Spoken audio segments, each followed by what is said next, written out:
খ্রিস্টিয়ানিটির কোন দিকটা আপনার কাছে অযৌক্তিক মনে হয়েছে? কিছু প্রশ্ন ছিল যেগুলোর উত্তর আমার জানা ছিল না, যেমন যিশু ঈশ্বর পুত্র এই ধারণা নিয়ে আমার ভেতরে তোলপাড় চলছিল।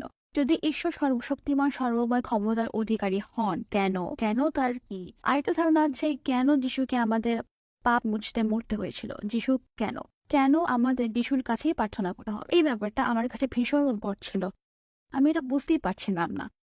তো আমার মনে আছে আমি প্রশ্ন করতাম এবং আমাকে অনেকটা চুপ করিয়ে দেওয়া এবং বলা হতো যে আমার প্রশ্নগুলো করা একেবারেই উচিত নয়। তারা খুব যে রেগে গিয়েছিল তা না, কিন্তু তারা মোটামুটি আমার মুখ বন্ধ করে দেয়, আমাকে চুপ করে দেয়। তো মজার ব্যাপার হলো, যখন আমি মুসলমান হলাম এবং ধর্ম ব্যাপারটাকে বুঝতে শুরু করলাম, আমার সব প্রশ্নের উত্তর আমি পেয়ে গেলাম। আল্লাহ তাআলা কোরআনে বলেছেন, কুন ফায়াকুন, হও এবং তা হয়ে যাবে। তো সেখান থেকে আমি বুঝতে পারলাম আল্লাহর কোনো সঙ্গীর প্রয়োজন নেই, আল্লাহর ইবাদত পেতে তার কোনো পুত্রের প্রয়োজন নেই। এমন একটা পরিস্থিতি বুঝলেন যেখানে যার চেয়ে আমি প্রশ্নের কোনো উত্তর পাইনি এবং অনুধাবন করলাম যে এগুলোর কোনো মানেই নেই। সেখান থেকে কোরআন পড়া শুরু করলাম এবং সত্যকে অনুধাবন করলাম যে আল্লাহর কোনো সঙ্গী প্রয়োজন নেই এবং একমাত্র আল্লাহই ইবাদতের দাবিদার।